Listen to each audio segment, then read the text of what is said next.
politique maintenant. Actu jingle politique, c'est tout de suite.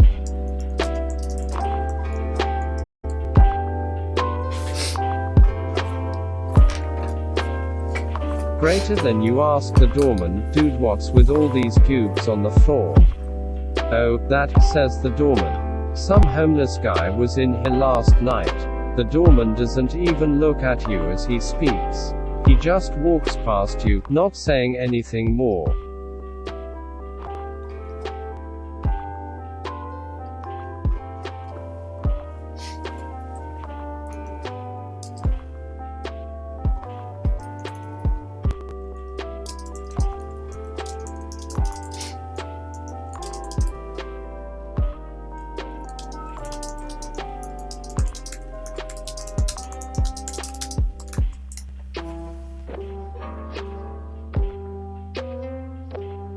Greater than you think, you gotta get to the bottom of this, and you tail the doorman the rest of the day.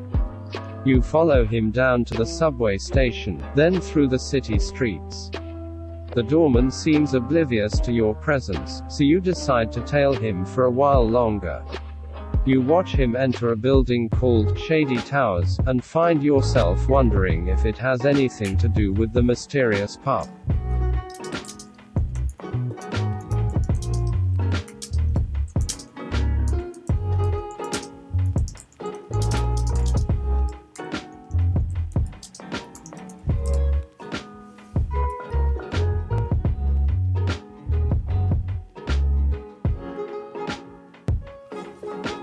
Greater than you or the notorious old folks home mentioned in the Golden Girls. A few hours later, the doorman is still there, standing outside the entrance. You approach him. Hey, you say, I'm new in town, and I heard you might be able to help me out.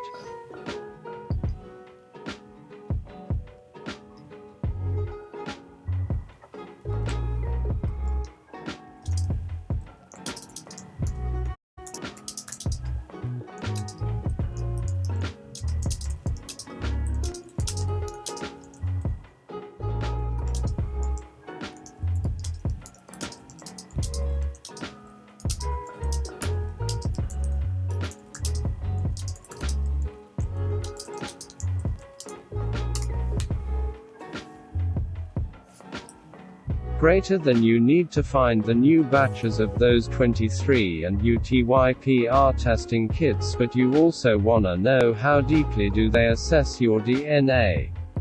It turns out that the doorman knows some of the same people who sold you your kit. They're working on some secret project, but can't tell you much about it. That's classified, the doorman says.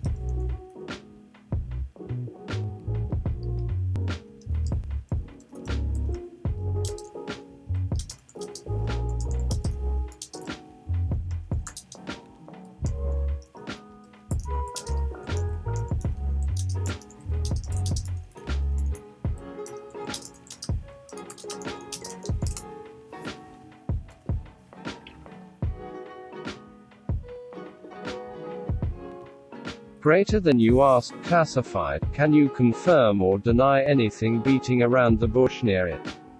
Yes, says the doorman. Well, can you at least tell me what it's like down in Shady Towers? How long have you worked there, anyway? 20 years, the doorman says.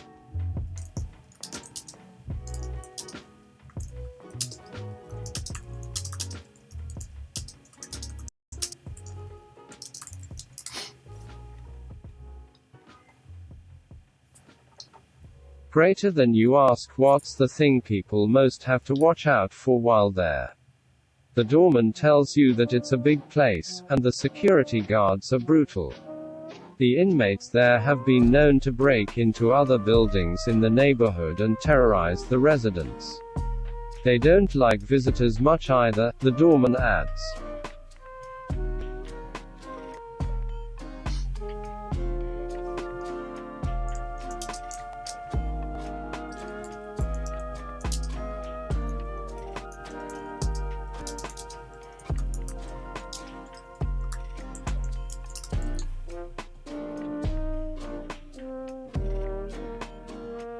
Greater than you ask, not even familiars of the conjugal concubines. No, he says, the guards wouldn't let them inside. You make a mental note to look up the place on your computer once you get home. What are you doing here?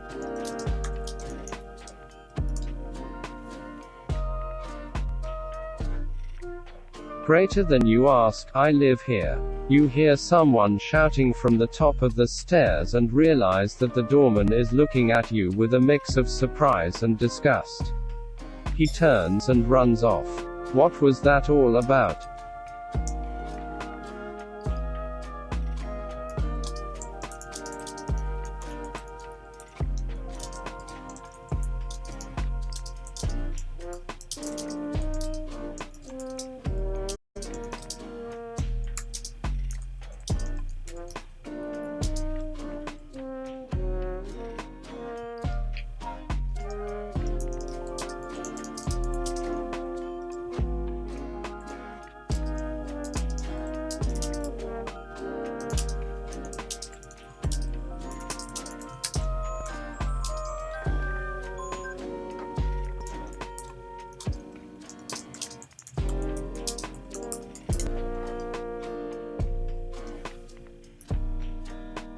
Greater than you run after the doorman.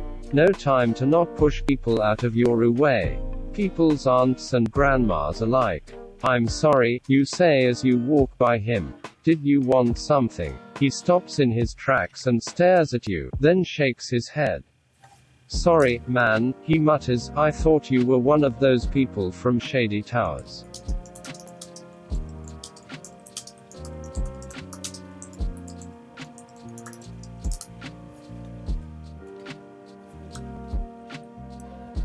Greater than you ask if you look like brutalist architecture.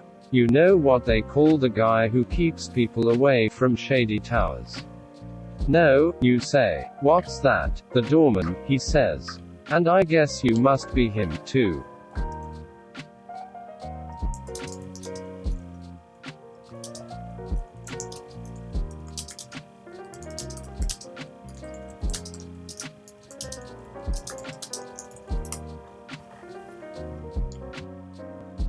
Greater than you say TAHT, you've never manned a single goddamn door in your life.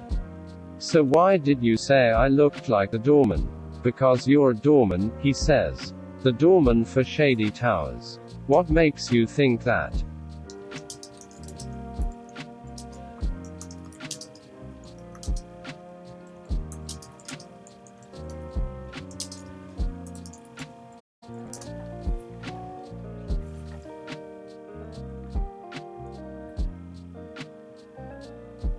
Greater than you, a very tiny logical leap based on available information. You begin to wonder if the doorman really knows you. Or if maybe the doorman was just assuming you were the doorman because you look exactly like the doorman. You mean, you say.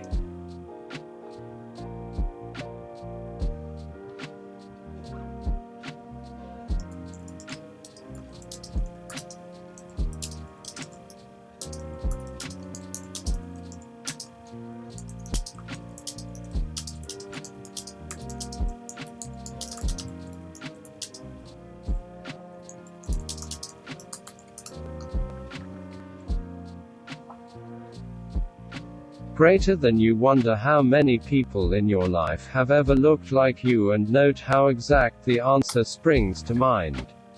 The doorman stares at you for a while, then turns and walks back inside. Just wait, he says. I'll tell you when it's safe to go in. A few minutes later, the doorman comes out of the building and waves you over. Greater than you go in. The interior of the place is dark, but there are lights set up in the hallways that allow you to see your way through. There are several doors on either side of the hallway. You can't quite make them out though.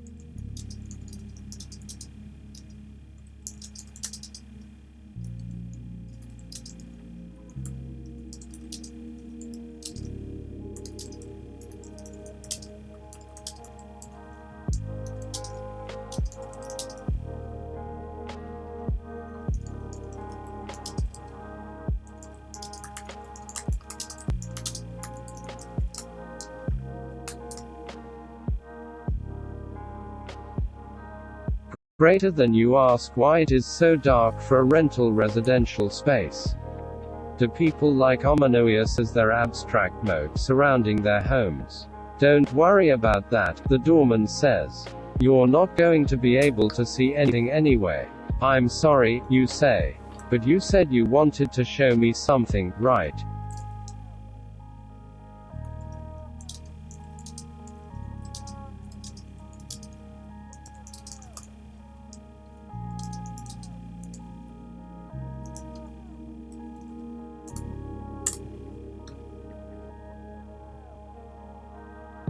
Greater than you say, is this gonna become gay thing, you whisper, ask. The doorman looks at you for a long moment, then shakes his head. No, he says, it's just, some of the residents here have been getting a little carried away lately with all the freedom they're being given.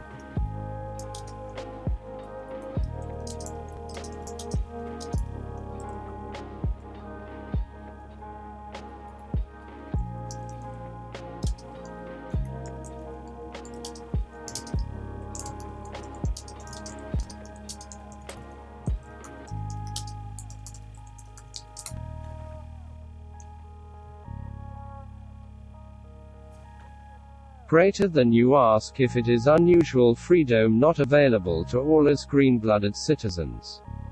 Well, the doorman says, not really. The building itself has always had a lot of freedom. But now that the people who own it are giving the residents more freedom, it's gotten a bit out of hand.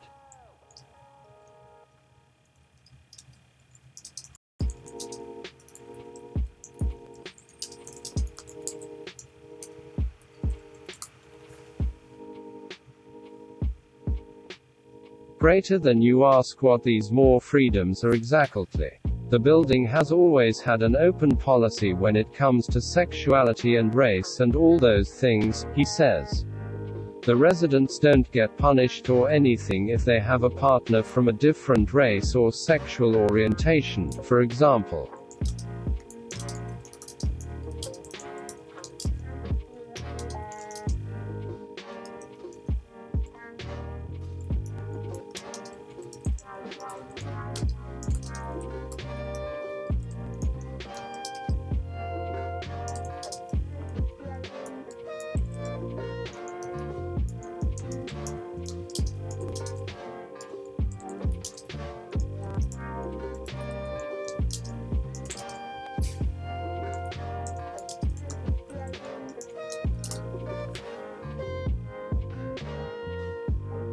Greater than you ask what about time periods? What about period-bloated individuals? The poodle ballers, the scuzzatinologists, the Lizzo breatharians, the shadow professors, that sort of thing isn't allowed, he says. But it hasn't stopped anyone. What's so special about Shady Towers, then, you ask? You'll see, the doorman says.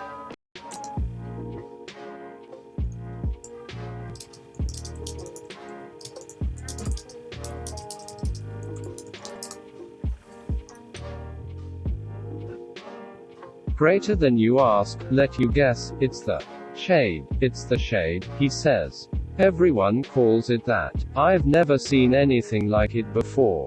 The hallway seems to go on forever, but eventually it ends in a big open room.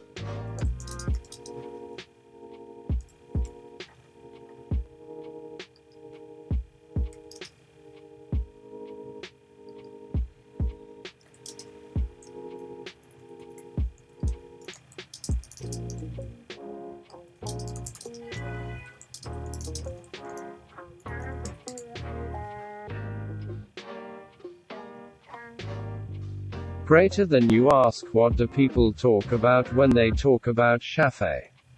The room is full of strange things.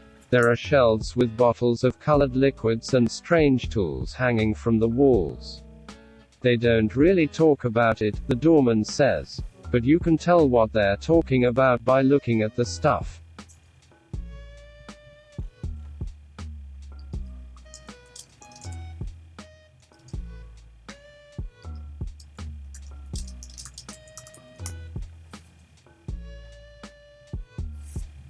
Greater than you look at the stuff. A few people are wandering around the room, looking at everything. You don't recognize any of them. They don't seem to notice that you're here. I know what they're doing, the doorman says.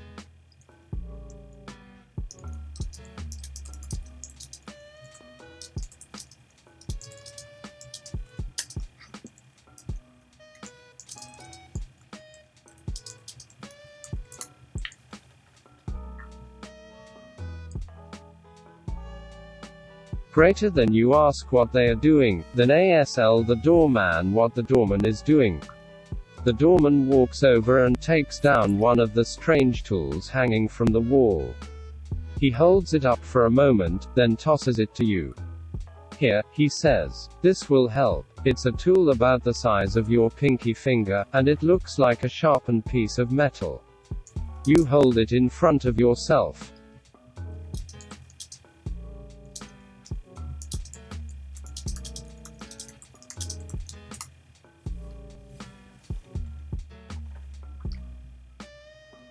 Greater than you ask, is this a pinky dagger I see before me?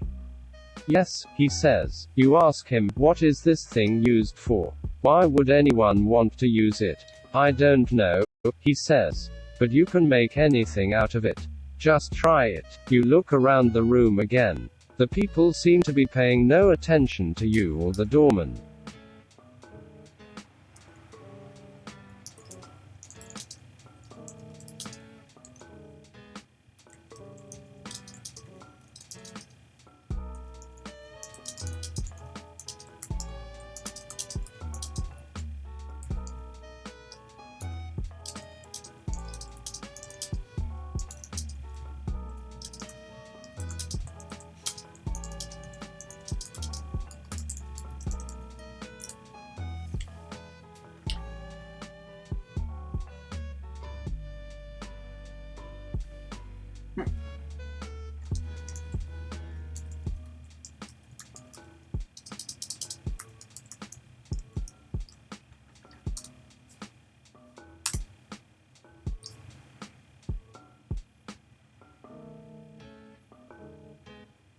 Greater than you yell, with this pinky dagger, I wish to create the young adult of my dreams, one who is more mature than their namesake genre of literature, bibbity boppity, dudes.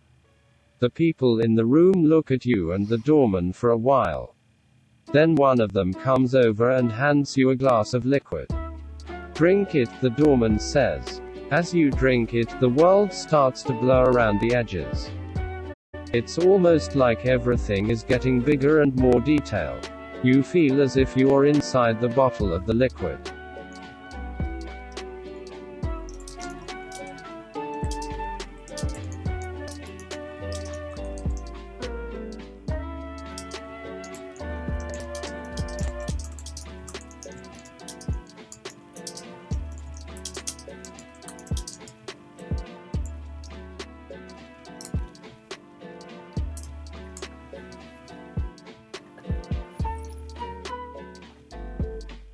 Greater than you ask, hey, I'm gonna maybe freak out, please reassure me that the universe isn't trying to roofie e.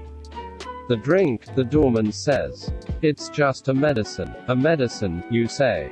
What for? What's wrong with me? You'll find out soon enough, the doorman says. He turns back to the people in the room, then points over to another tool hanging on the wall. That one, he says.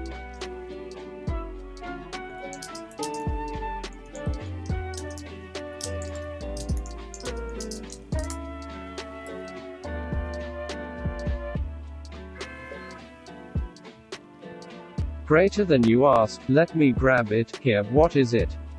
It's called a pinky dagger, he says. You look around the room again. The people seem to be paying no attention to you or the doorman.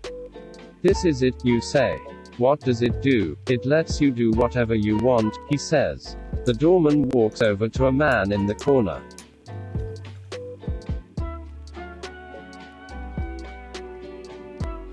Greater than you say, prove it. You walk up to him and touch his arm. It feels like a normal human arm. Yeah, you say, I don't think so. But it does work, he says. Yeah, you say, it doesn't do anything. That's not fair, he says. Try it again. Why would I do that?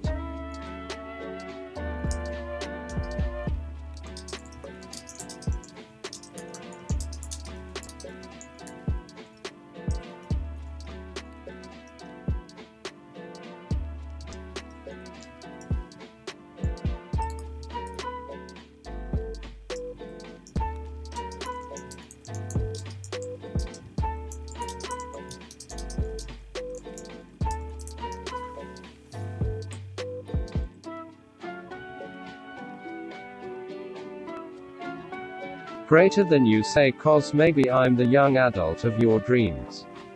PFFT, whatever's, okay, let's give it a shot. The doorman reaches out and touches the man's arm. No, he says, not there, here. He points at the man's wrist. The man looks at his wrist, then puts his hand to his head. What are you doing, you say? He's trying to put a bracelet on his arm, the doorman says.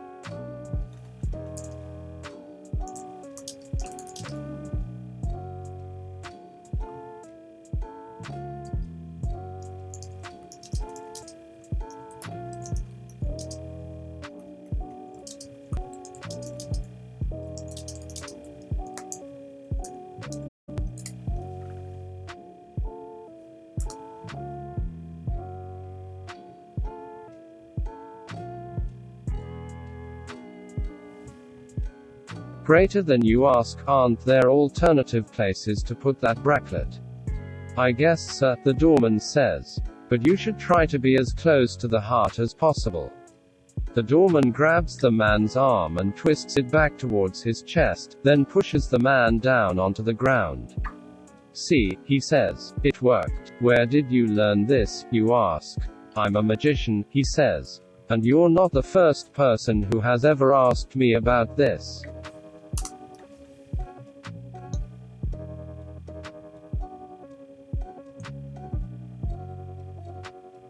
This isn't magic, you say. This is science. This is chemistry. The man in the corner starts to scream. Then he stands up, takes off his clothes, and throws them into a fire. Oh my God, you say. What have you done? I'm sorry, but you're not the first person to tell me that, the doorman says. Now, if you'll excuse me. The people in the room look at him for a while, then begin to walk away.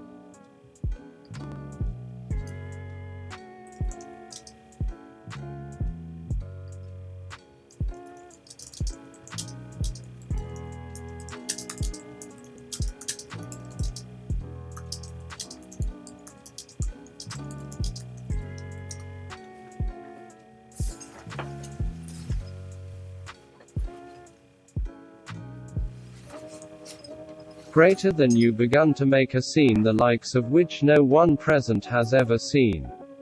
But he was a good guy, a friend, you say. He wasn't your friend, the doorman says. He was a tool. You're just mad because you can't use it yourself, you say. You don't have what it takes. What it takes, the doorman says. What makes you think you know anything about what it takes? Well, for starters, you probably wouldn't be able to do anything with it, you say.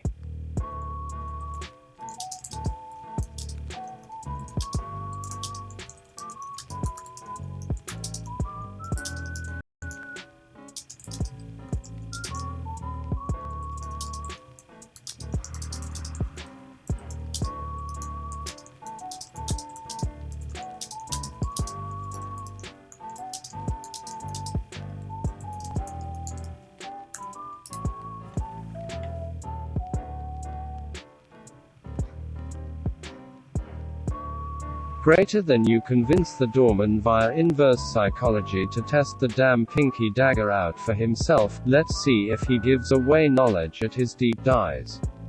Yeah, he says. I guess that's true, but I'm not sure you're right. He reaches out and touches the man's arm. The man screams again. See, the doorman says. I'm still the same, and you're still the same as before.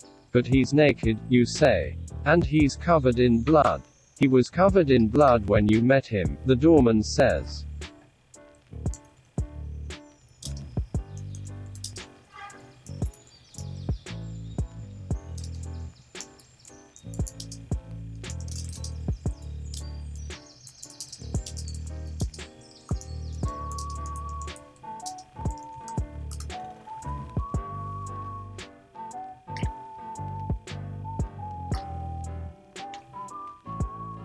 Greater than you sprinkle some Insta-platelets onto the man, to get that clotting process going. I don't need to do anything to him, he says. He needs to do something to himself, you say. That's not how this works, the doorman says. This isn't magic either, you say. It's just chemistry. You grab the man by the arms. He flails against you, trying to pull away. Don't do this, you say. I can stop whenever I want, he says.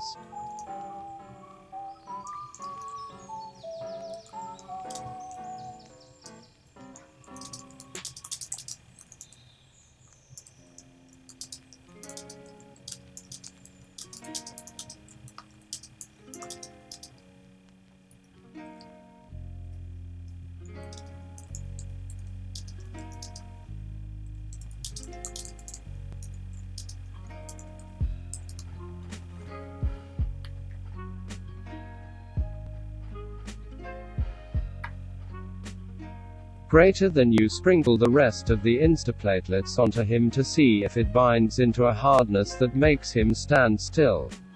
The doorman grabs the man by the throat and lifts him off the ground. If you don't let go of me, I'm going to kill you, he says. Now shut up. He puts his mouth to the man's ear. Look at yourself, he says. Do you see anything else about yourself? The man nods slowly. Nothing, the doorman says. And I'm not seeing anything about myself, either.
Greater than you correct the gentleman and mention the details you have noticed from He-Man so far, combined with strategic disclosure from Coligares about their involvement with a traffic ring that this guy appears to be adjacent to. You mean, Coinky Dinks, and you right. Well, maybe I am seeing something, the man says. I see someone who isn't very good at his job. You're right, the doorman says. He is kind of useless, isn't he? What would you call him if you saw him walking down the street? A piece of crap, the man says. A loser, yeah, that's what I'd call him too, the doorman says. He lets the man fall to the ground.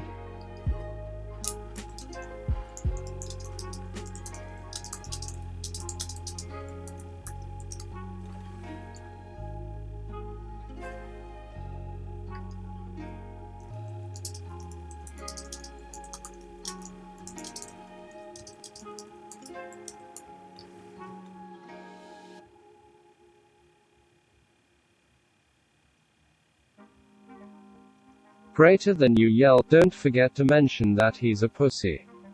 The people in the room look at you for a while. Then one of them walks over and hands you a glass of liquid. Drink it, the doorman says. As you drink it, the world starts to blur around the edges. It's almost like everything is getting bigger and more detailed. You feel as if you're inside the bottle of the liquid. The people seem to be paying no attention to you or the doorman. You should try to be as close to the heart as possible, the doorman says.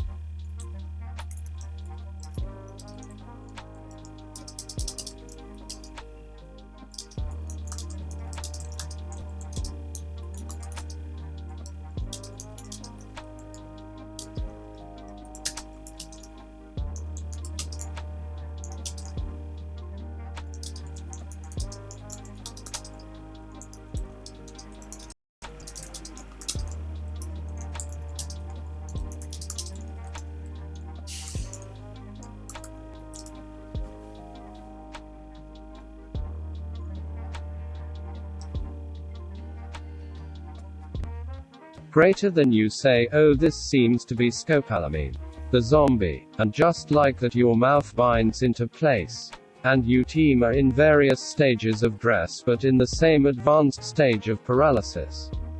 That's right, he says. And there you have it. A real-life, real-time, living demonstration of what that pinky dagger can do. I still don't believe you, you say. But I guess this proves it. I'm sorry to hear that, the doorman says. It must be hard to trust me after I've lied to you so many times. But I'll tell you what, why don't you give it a shot for yourself, then we'll see if you really want to keep going on this.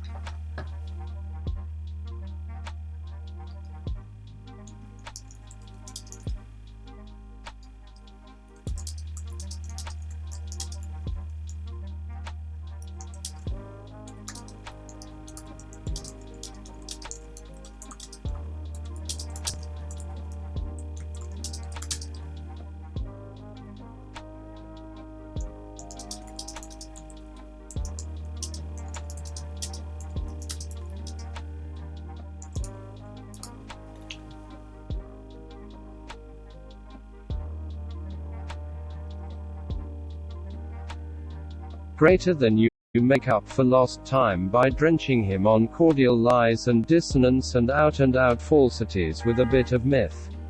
I know you're lying to me, you say. I know you're not really a magician. And I know you're not really my friend. You walk over and grab the doorman's shirt collar. You push his head down to the ground. If you try to stop me again, you say, I'm going to break your neck. I'm going to kill you. But what if I do, he says. Then you won't be able to use the pinky dagger anymore, you say.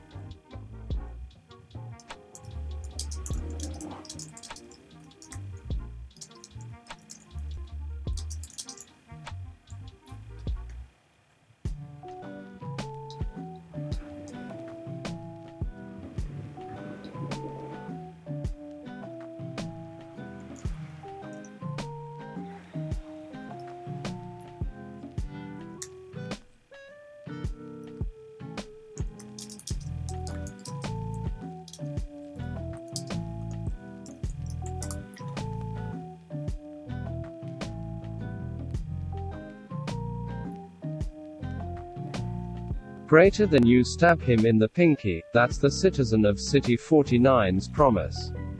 You pull back your fist, and punch the doorman right in the middle of the face. His body twitches, then goes limp. His eyes flutter, but he doesn't wake up. He stays that way for a few seconds. Then he gets up slowly.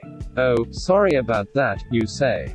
I didn't mean to hit you. He walks over to the man who had been on the floor, and helps him to stand. The man is still naked.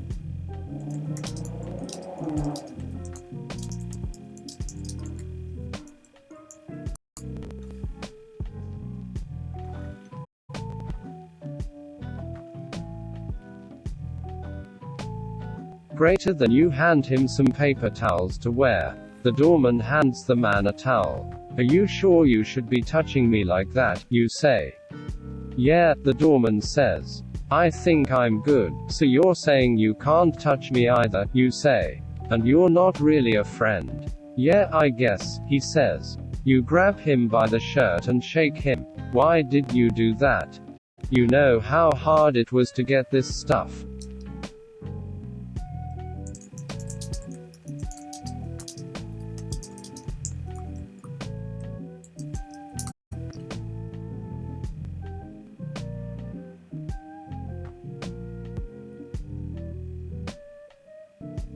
Greater than you say the daggers or the scopolamine. I'm sorry, he says. It's just, I didn't want to hurt you. I didn't want you to get hurt. But I am getting hurt, you say. And I'm getting hurt because of you. I'm sorry, the doorman says. I promise you that I won't do anything like that again. You promised me that before, you say. No, he says, I didn't.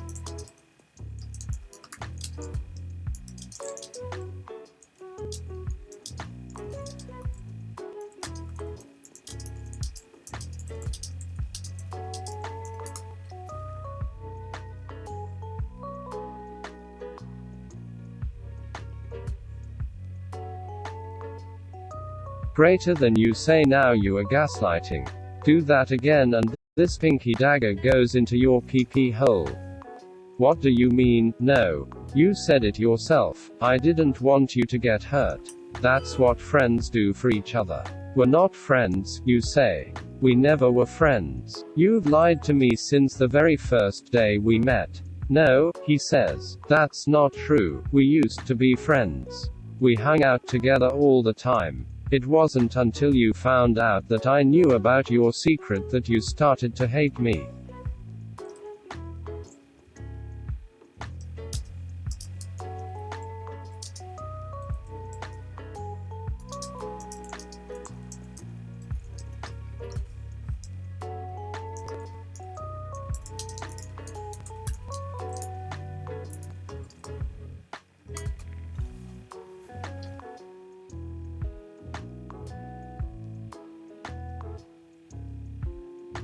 Greater than you ask your rabid fanboy nature towards Olympia Dukakis. You didn't tell me you were a magician, you say.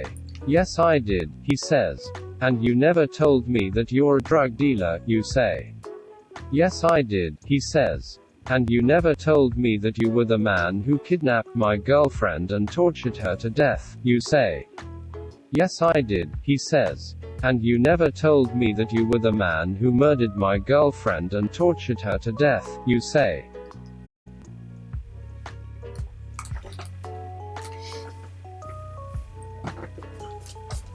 Yes I did, he says. No you didn't, you say. The doorman reaches down and touches his arm. It's okay, he says. I'm still the same. He lets go of your shirt collar. If you really want to know how I feel, why don't you ask me? Fine, you say. Well, he says. You grab him by the shirt again.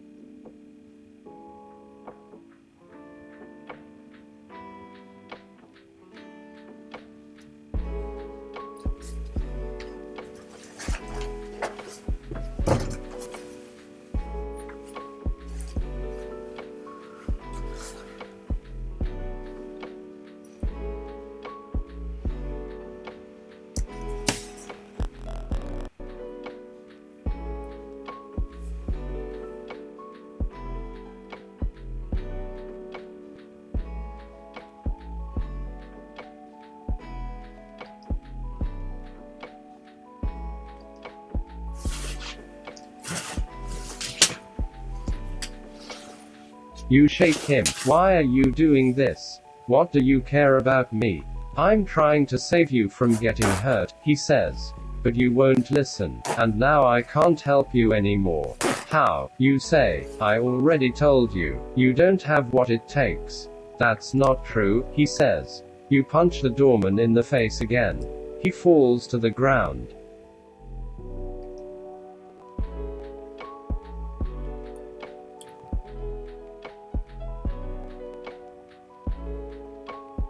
Stop it, you yell. Just stop it. This is stupid. Why do you want to kill me? Because I love you, he says. No you don't, you say. And you never did. Then why did you tell me, he says. You stand over the doorman, waiting for an answer. After a while, he gets up. He picks up the pinky dagger. All right, he says. Here's the deal. I'm going to teach you how to use the pinky dagger.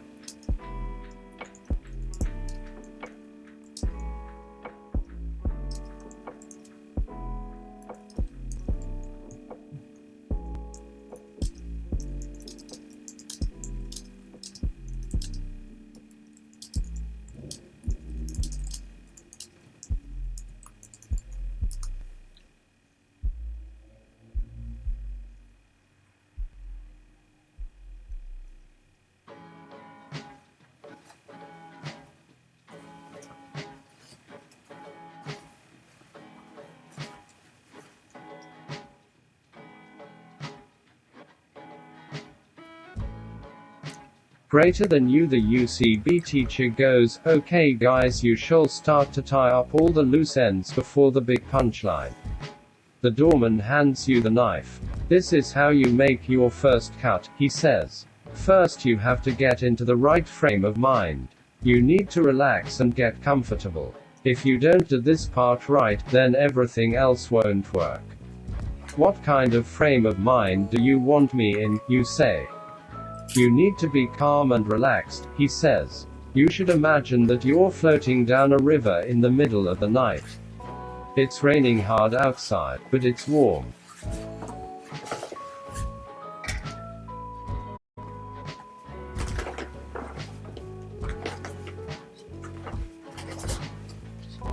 And there are no worries on your mind.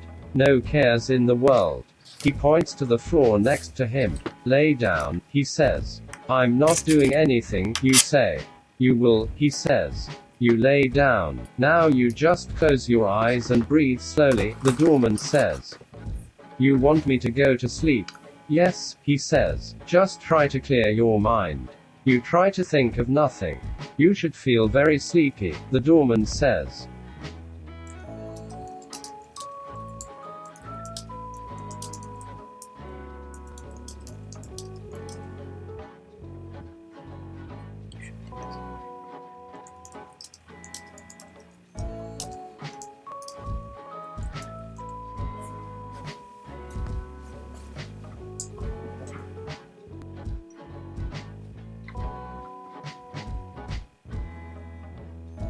Greater than you say, and you shouldn't take this time to grab your junk.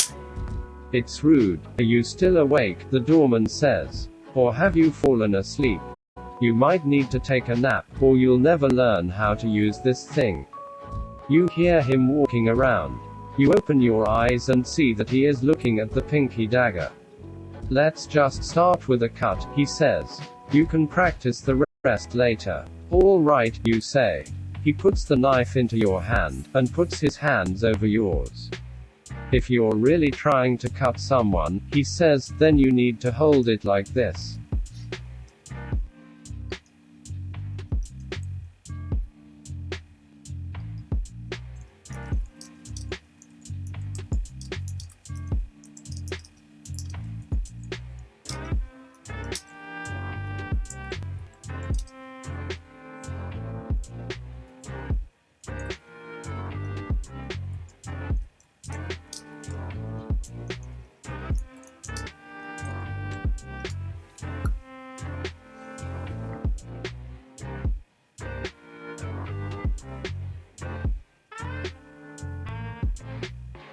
This is where it starts to get sexy, like Swayze Moore in Ghost Sexy.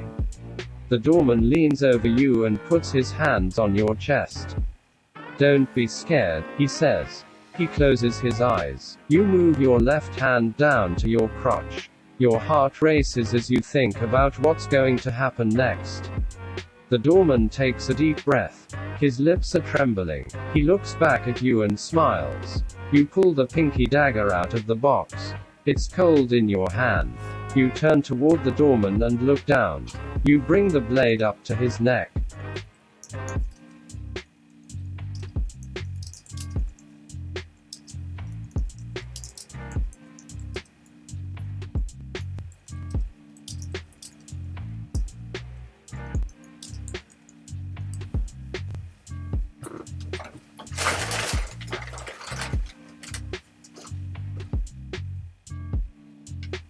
Collective gasp from the people trying to ignore you and this improv class.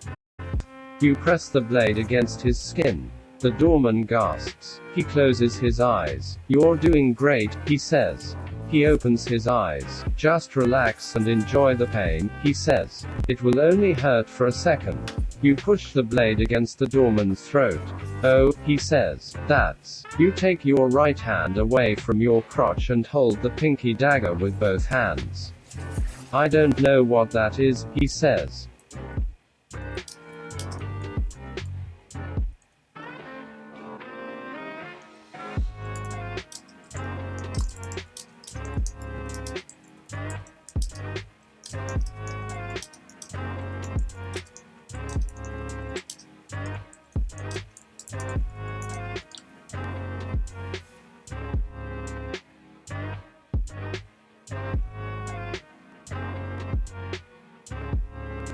It's my Amorphophallus. From there I haven't decided what to make it after my second nymph stage.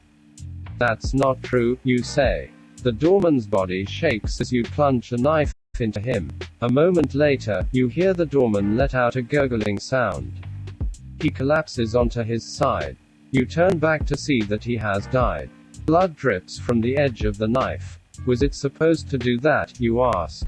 He lies on his side. His eyes are open wide and staring at you. You feel a strange sense of déjà vu as you watch his chest rise and fall with each breath.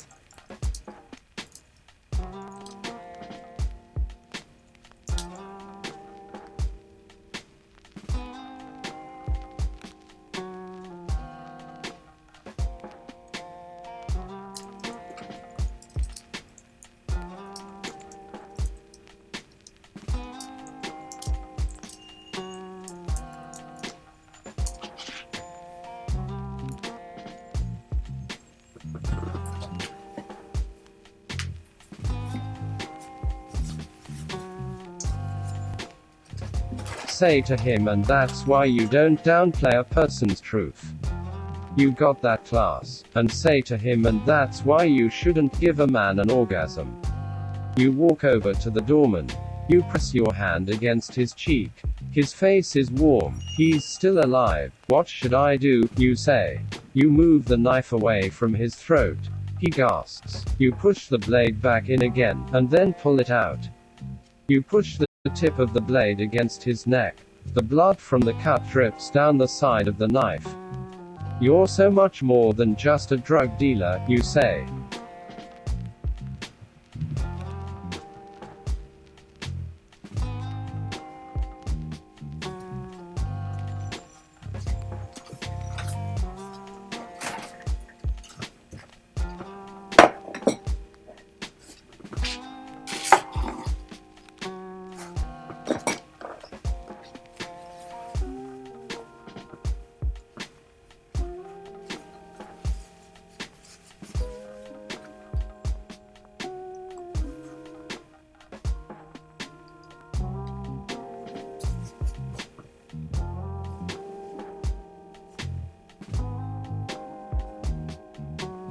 You reach up and touch his neck. You can feel that there's still a pulse. You look down at the pinky dagger. Is it supposed to do this, you say? Does it need to be sharpened or something? The doorman lies on the ground next to you, staring at you. You pick up the knife. It's covered in blood. You turn to face the audience. I don't think I can do this, you say. That's okay, they say. It was a good try.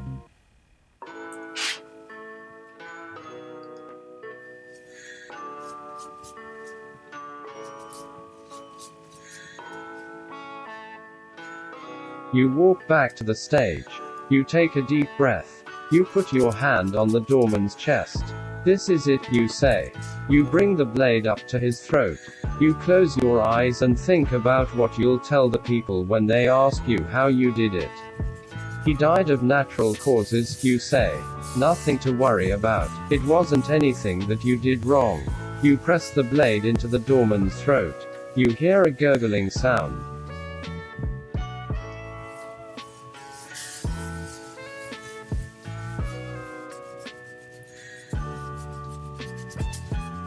You open your eyes and see that he is dead. You feel a strange sense of déjà vu as you watch his body collapse onto the ground. You sit down at the edge of the stage. You close your eyes. What happened, you say? How could you die so fast? Did you cut yourself too deeply? You hold your head in your hands. Did I do something wrong, you say? Was it my fault? Did I fail you? Your friends come up to comfort you. Oh, John, they say.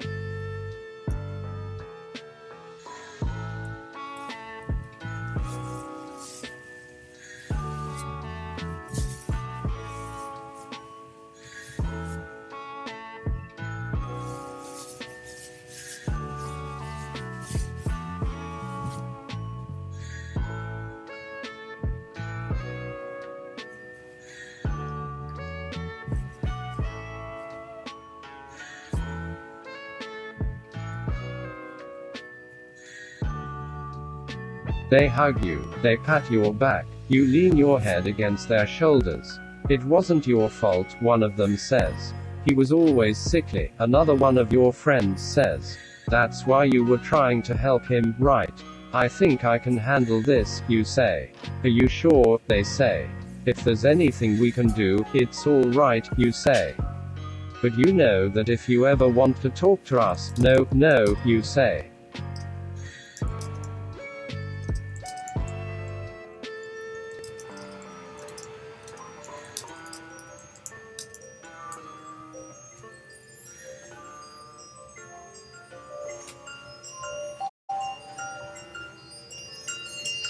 The doorman gets up and proceeds to give you notes for next time. You feel like an idiot. The doorman walks away. He pulls out his phone and starts texting.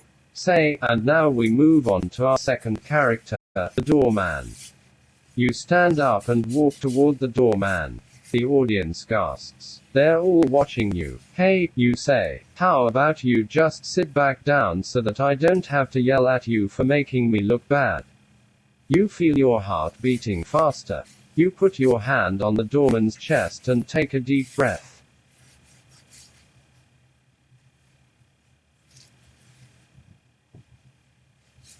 You pull the blade out of his throat. It's covered with blood. What are you doing? The doorman says. You should be more careful. You killed me. You had to go and die on me, you say. That was my cue. What am I supposed to do now? You drop the knife onto the stage. You hold your head in your hands. Oh God, you say. The doorman stands up and puts his hands over your shoulders. It's all right, he says.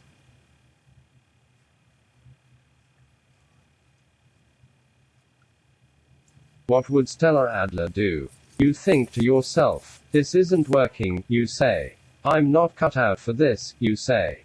The doorman pats your back.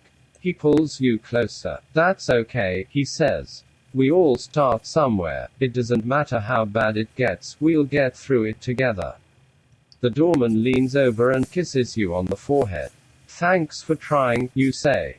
Now can we try something else? The doorman nods his head. You look down and see the pinky dagger lying on the ground.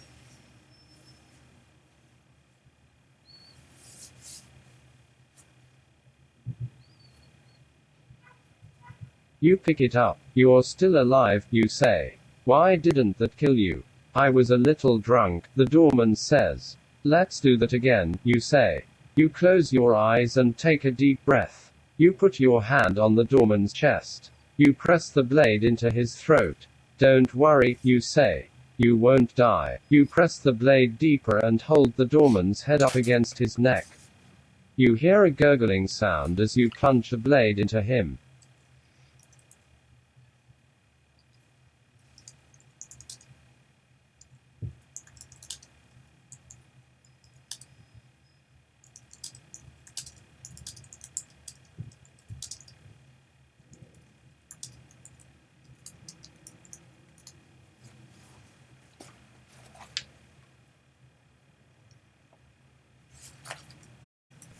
After various plunges, this time the head comes messily off. You hold his head in one hand and his body in the other. You press your lips to his mouth. There's no rush, you say. I've got all day. You kiss his cheek. You turn back to the audience and hold up the doorman's head. Wasn't he the cutest thing, you say. Look at his tiny, adorable little head. He was so cute, someone in the crowd says. I almost wanted to give him a hug. You look down at the head. Shit, he's still alive. You turn back to the doorman and take the knife away. You can still breathe, you say. Sir, I guess we're not done yet. It wasn't your fault, the doorman says. You didn't kill me. You bring the knife back to his throat. You pull the blade out and push it into his neck again. You keep pressing the blade until his head comes off. You drop the head on the stage and take the knife away. You lean over the doorman.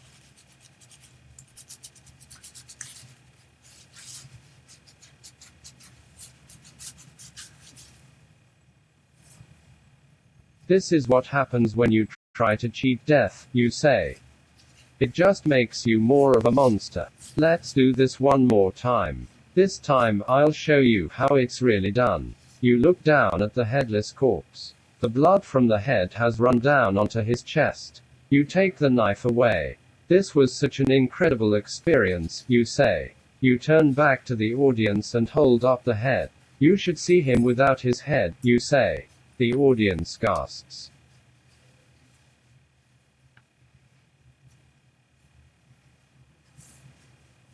Isn't he just so cute, you say. Let's do it again, you say. But this time, let's go all out. Let's do something really special. I want you to be completely honest with me about your feelings.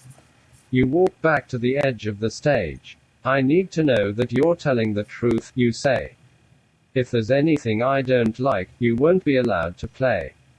You've been great so far, you say. But if I feel like I'm not getting anywhere, then I may have to take matters into my own hands.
You put the head from your hands onto a chair. You sat at a table and say, these next questions are by Bernard Pivot for his Boolean de Culture. It's what we ask all the performers who come to this stage. 1. Give me a sound that you love. 2. Give me a sound you hate. You stand up and turn toward the doorman. You lean over and kiss him on the cheek. You press the blade against his neck. Give me a sound that you love, you say. You take the blade away and pick it up again. And give me a sound you hate, you say. It doesn't matter what it is.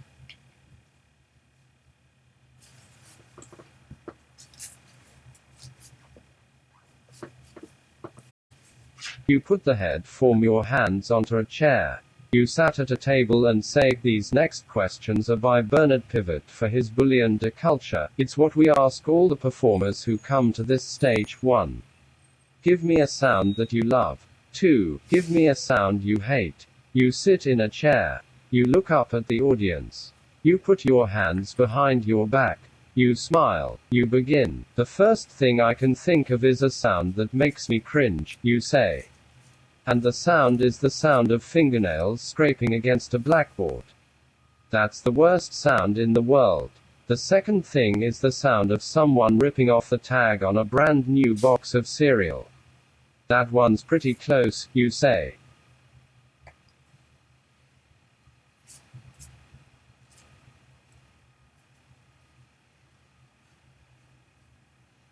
I'll give you 2 points. You lean forward and stare right into the audience's eyes. You open your mouth as wide as you can. The third thing that comes to mind, you say, is the sound of a child screaming. You scream until you start to cry. How dare you, you say. Who does he think he is? You wipe the tears from your eyes and blow your nose. I'm so sorry, you say. But that really hurt. I don't know what's wrong with him.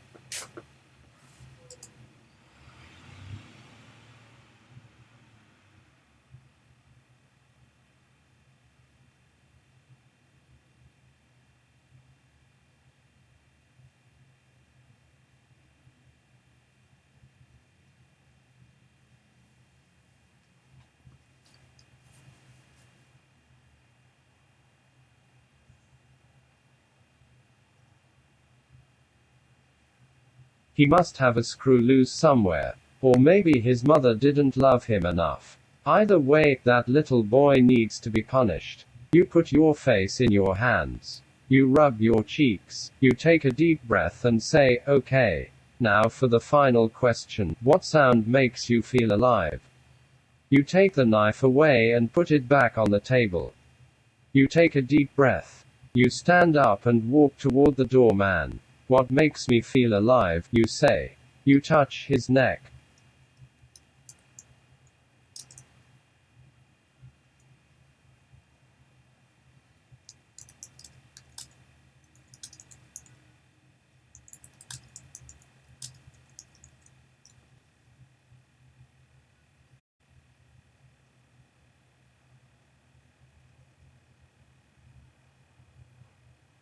Wait, what is your favorite curse word? You feel something cold on your fingers. It feels like a metal wire. Hey, the doorman says. You look down. The doorman has a knife stuck in his neck. That wasn't part of the game, you say. What do you mean? The doorman asks. You asked us to tell you our favorite curse words. You said you would give us more points if we told you what made us feel alive.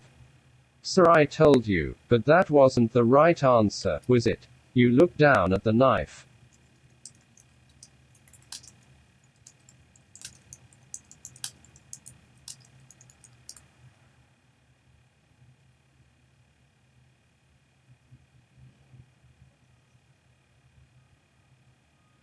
What is your favorite curse word? The audience gasps. They're all watching you. He's lying, someone shouts. Oh my God, you say. This isn't happening, you say. We can't be here. You put your hand on the doorman's chest. I know this sounds crazy, you say, but I don't think he really meant any harm.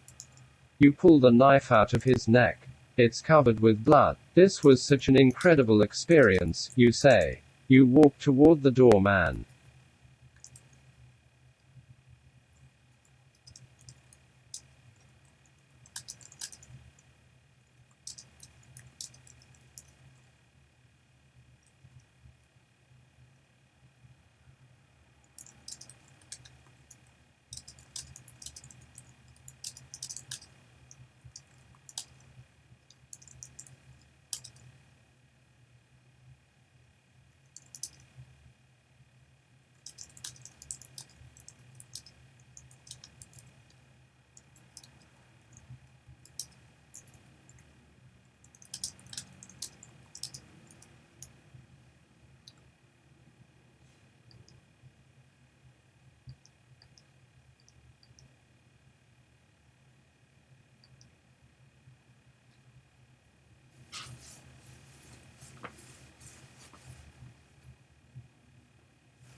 Cocksucker, that's my favorite. This unlocks the final question. When you die, and you stand at the pearly gates, what is the first thing you say before you are let in?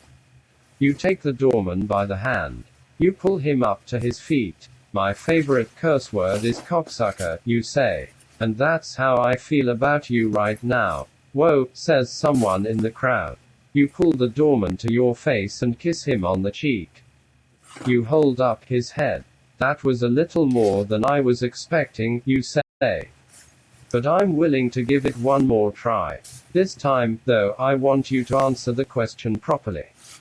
Give me a sound that you love. You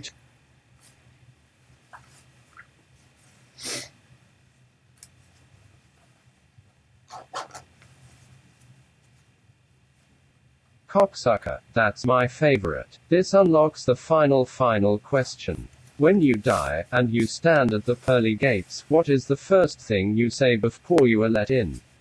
You hold the knife to the doorman's throat. He's still alive, so you want me to kill him, too? You ask. Then we'll just have to kill you together, won't we? No one will know the difference. It was all part of the act, you say. I didn't mean it. You've got a death wish, huh? The doorman says. You want to kill everyone, don't you? You want to be famous for killing people. I see how it is. You press the knife harder into the doorman's neck. I'm sorry, you say. But if that's how it's going to be, then we can't go on.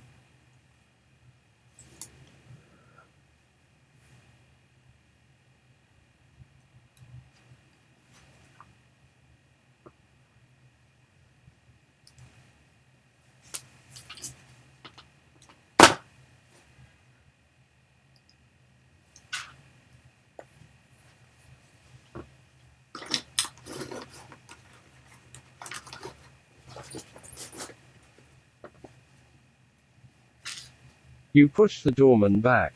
The doorman falls onto the table. He looks up at you with tears in his eyes. Please don't do this, he says. No, you say. You don't understand. We have to get rid of you. Now, you pull the knife away and stab him in the stomach. You stab him again. Blood pours out of his mouth. You lean over him and take the knife away. You look up at the audience. He's dead, you say. That should be proof enough, shouldn't it? You drop the knife and pull the doorman up by the arm. He coughs. His eyes roll back into his head.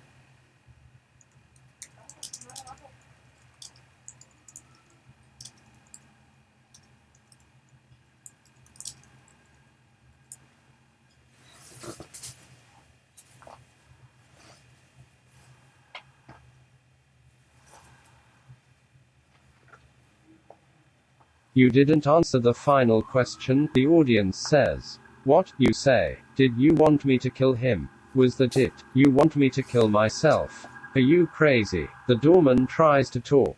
He gags on blood. You slap him hard. You throw him onto the stage and step over him. You take the knife and put it in your pocket. You take a deep breath. Okay, you say, let's get this over with. You close your eyes. You feel something cold on your fingers. It feels like a wire. You open your eyes. Your hand is on top of the doorman's head. You take the knife off the table. Why are you doing this?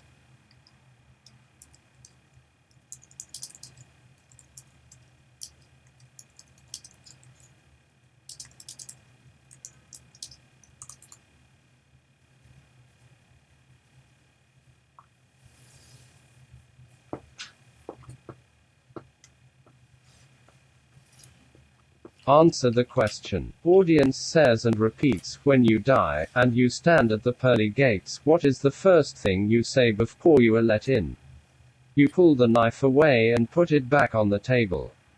You take a deep breath and say, I'm so sorry. You open your eyes and walk toward the doorman. Okay, you say, let's get this over with. You pull the knife out and stab him in the stomach. Asterisk asterisk asterisk. You are standing at the pearly gates. The angel of death stands before you. You look down at your hands. What is it? The angel says. What have you got to say for yourself? You look up at the angel. It wasn't my fault, you say. I didn't mean it, you say. But if that's how it's going to be, then we can't go on.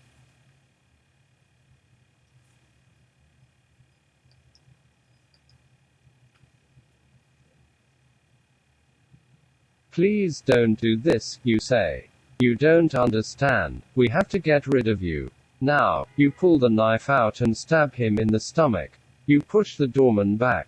The doorman falls onto the table. He looks up at you with tears in his eyes.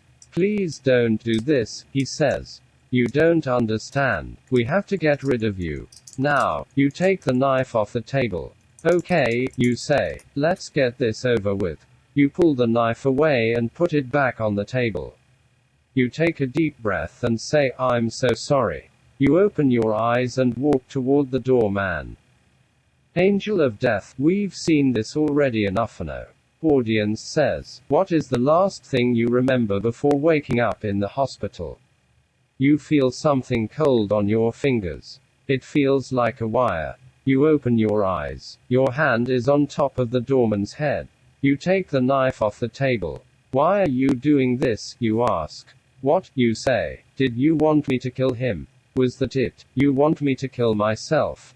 Are you crazy? Asterisk asterisk. The audience laughs. They cheer. You take the doorman's head from your hands and hold it up to the audience.